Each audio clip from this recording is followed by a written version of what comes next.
Medicamentos curam, mas também causam males. Segundo a ONU, nos próximos 30 anos, cerca de 10 milhões de pessoas vão morrer de doenças resistentes a remédios, principalmente aos antibióticos. E parte destes medicamentos não são ingeridos diretamente pelas pessoas, eles estão na comida.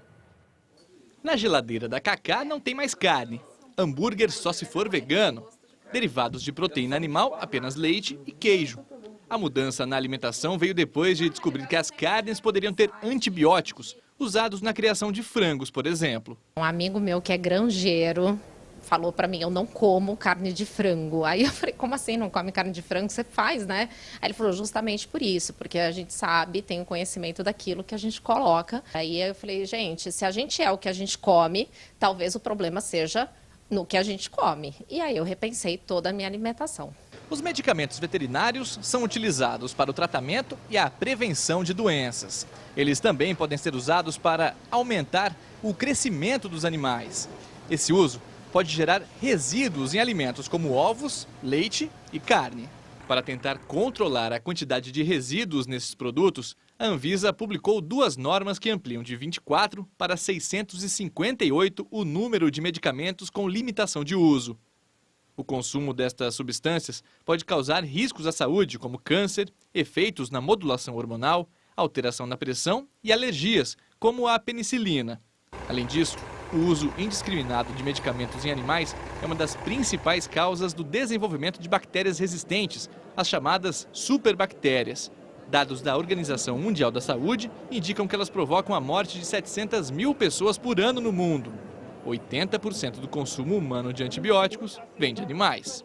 A Anvisa vai controlar, então, os produtos de origem animal para o consumidor brasileiro. Entra todos os produtos que são passíveis de um animal ter contato. Por exemplo, tem nessa lista, inclusive, praguicidas, que podem ser usados na cultura do milho, e aí a galinha, por exemplo, comer esse milho que pode ter esse resíduo e que também contempla nessa lista. As normas da Anvisa estabelecem limites máximos de resíduos permitidos nos alimentos e, assim, determina a dose e a maneira como o medicamento deve ser administrado. Tem que ter uma margem de segurança que o consumidor vai consumir todos os dias durante a sua vida inteira e vai ter a segurança de não desenvolver nenhum tipo de doença, intoxicação.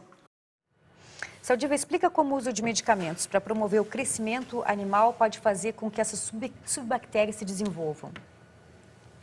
Veja, a bactéria se adapta, assim, por exemplo, para o coronavírus, para o Covid-19, talvez é uma pressão seletiva. Só que a nossa velocidade de evolução, como o nosso organismo é complexo, vai demorar muito tempo para fazer. Ele pulou de um bicho, essa variante pulou de possivelmente um reservatório, e foi para a gente que não está preparado para isso.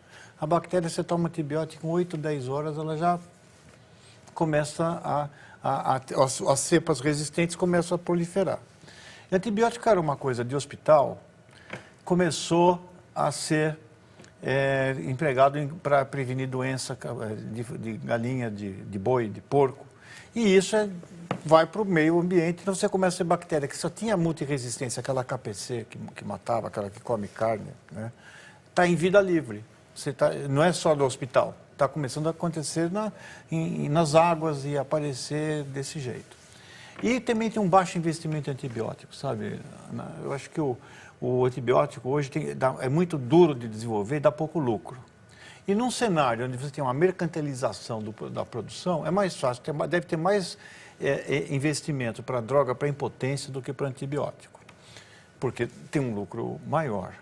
E isso está significando que é previsto que nos próximos 10 anos nós não vamos ter que passar por uma outra estratégia ou começar a usar os antibióticos lá do passado para ver se eles recuperaram a eficiência.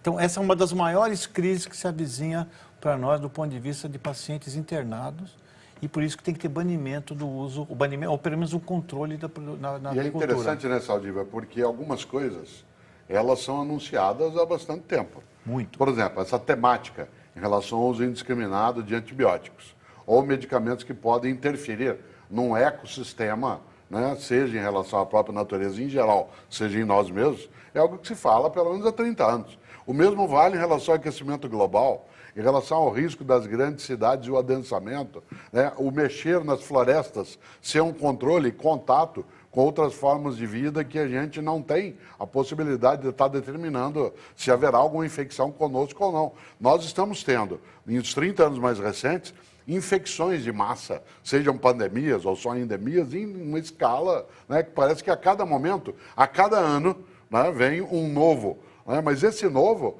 ele não é um novo de algo que foi criado e que desabou, né, dos céus. Ele é resultado das ações humanas também, né, dentro do planeta. Essa matéria mostra mais uma vez o quanto que a gente não pode brincar de aprendiz de feiticeiro. Né? Ana, só para... Como aqui o espaço é curto, se algum telespectador quiser receber, saiu uma revisão na Nature Medicine, muito boa sobre o futuro e da ciência, o que está se avisando em termos de antibiótico. Se vocês mandarem os pedidos, eu mando o PDF para o artigo, né, o artigo eletrônico, para quem quiser se aprofundar nesse mundo, para saber que a gente tem que discutir resistência a antibiótico hoje muito para fora do ambiente hospitalar. Nós temos que começar a pensar em todo o sistema de produção de alimentos também. Rapidamente, Saldiva, o aumento de pessoas intolerantes a diferentes alimentos, a gente está vendo todo momento, intolerante à lactose, intolerante à carne, tem relação direta com a forma como os animais estão sendo criados? Não, a lactose é interessante, porque a gente era intolerante à lactose. Quando você domesticou os animais, mais ou menos há uns 50 mil anos atrás, o leite é uma fonte de proteína importante. Então aconteceu, quando você domesticou animais, primeiro, você pôs um monte de gente junto nas primeiras cidades. Contagiosidade, transmissão por água ruim, rato, pulga. A peste o reservatório era o rato e a pulga que transmitiam para o outro. E os mesmos bichos que habitavam aqueles animais pularam para nós. A tuberculose, 75% das doenças que hoje nos matam por febres vieram dos bichos que nos alimentaram. E era vantajoso, aqueles de nós que tinham a capacidade de tomar, que eram tolerantes à lactose, sobreviviam mais às doenças da infância. Então, isso é um produto da seleção natural que nos conferiu. Mas temos alguns de nós que têm intolerância à lactose. Por quê? Por que você mantém esse gene que é desvantajoso? Porque montar uma resposta inflamatória alérgica muito importante confere resistência a parasitas. Então, nas regiões que tinha muito parasita, era vantajoso ter intolerância à lactose. E esse gene se mantém entre nós. Então, nós estamos ainda sendo um laboratório da natureza e a velocidade com que as coisas estão mudando é muito superior à capacidade que a seleção natural nos permite adaptar. Uma brincadeira